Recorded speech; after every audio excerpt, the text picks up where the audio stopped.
તમે તો ગામડે જીવન જીવ્યા છો જી અને હવે શહેરમાં રહો છો. સ્વદેશી અને ગામડું આ બંને કેટલું કનેક્ટેડ?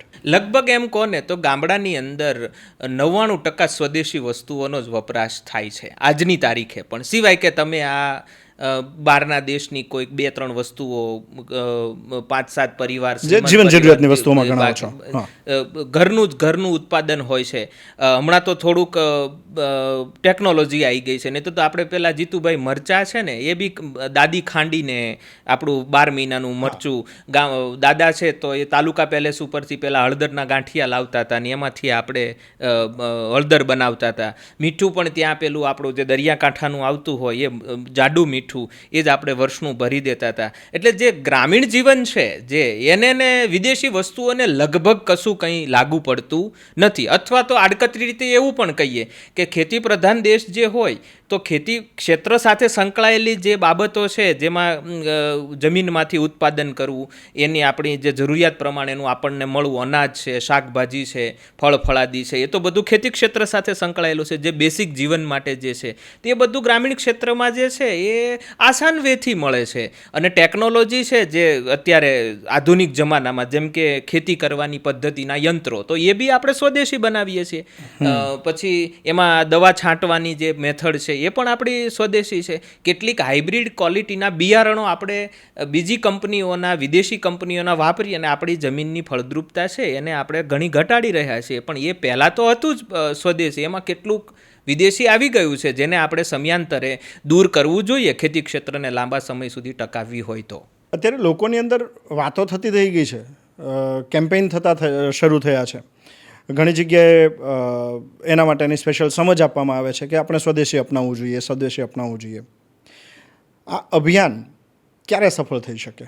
જ્યારે યુવા મનની અંદર એક શ્રેષ્ઠ વસ્તુ બેસે મગજની અંદર કે વિદેશી વસ્તુ 10 રૂપિયાની મળે છે, એની સરખામણીમાં એને કોમ્પિટેટર નહીં પણ કેટલીક ઓછી ગુણવત્તાવાળી વસ્તુ ભારતમાં છે એ 10 કરતાં વધુ રૂપિયામાં છે, એટલે કે 12 રૂપિયામાં છે, 15 રૂપિયામાં છે. યુવા એવું વિચારે કે ગમે તેટલી કિંમત ચૂકવવી પડે, હું મારા દેશની જ વસ્તુ લઈશ. કેટલીક સેવાઓ મને નહીં મળે વિદેશી, ચાલશે, હું ચલાવી લઈશ. તો આવું એકાદો દાયકો ચાલે ને તો શું થશે કે આપણી સ્વદેશી વસ્તુઓની માંગ વધશે.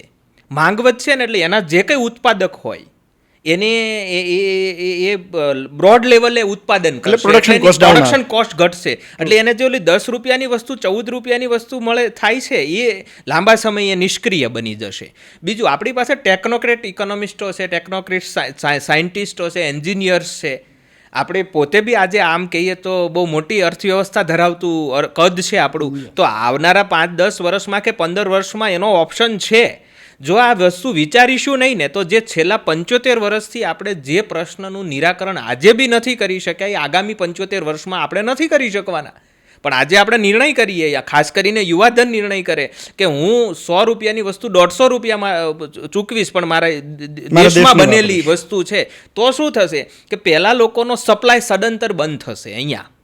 હવે એ દેશો જે વસ્તુઓ વિદેશમાંથી આવે જેમ કે અમેરિકામાંથી આવે છે તો એ તો કેપિટલાઇઝમ વાળો દેશ છે, મૂડી પ્રધાન દેશ છે. હવે એ લોકોને ત્યાં ઉત્પાદન કેટલું છે કે ભાઈ એમની વસ્તી સપોઝ 30 કરોડની હોય તો ઉત્પાદન તો એ લોકો 100 કરોડની વસ્તીને થાય એટલું કરે છે, એટલે કે 70 કરોડ એ એક્સપોર્ટ કરે છે ને આપણું ઇમ્પોર્ટ છે. સાહેબ તમે એનો ઓપ્શન આપશો ને એક સમયે એટલે સ્વાભાવિક છે કે એમની આયાત આપણે જે આયાત કરીએ છીએ એ ઓછી થશે, એમની નિકાસ ઓછી થશે. એક સમય એવો આવશે કે સદંતર બંધ થઈ જશે.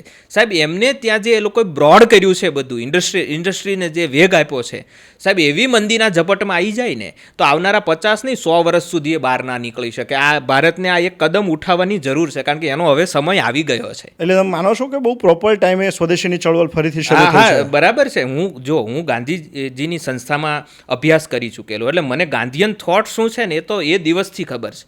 હા, ઘણી વખત આપણે એની અંદર જે તે જમાનાની અંદર એની કેટલીક ગુણવત્તાલક્ષી બાબતને ધ્યાનમાં લેવા જઈએ ને તો આપણને કદાચ એ લાંબા સમયે અનુકૂળ ઓછું આવતું હતું. પણ વિચાર તો આજથી 100 વર્ષ પહેલાંનો છે બાપુનો કે ભાઈ તમે તમારી સ્વદેશી વસ્તુના ઉપર ઊભા રહો, તમે કોઈના પર ડિપેન્ડ ના રહો. જો ડિપેન્ડ રહેશો તો આવનારા સમયમાં તમારે એ સિવાયના કેટલાક આયામોનો સામનો કરવો પડશે, જે વસ્તુ આજે ભારત કેટલાક દેશોનો સામનો કરી રહ્યો છે.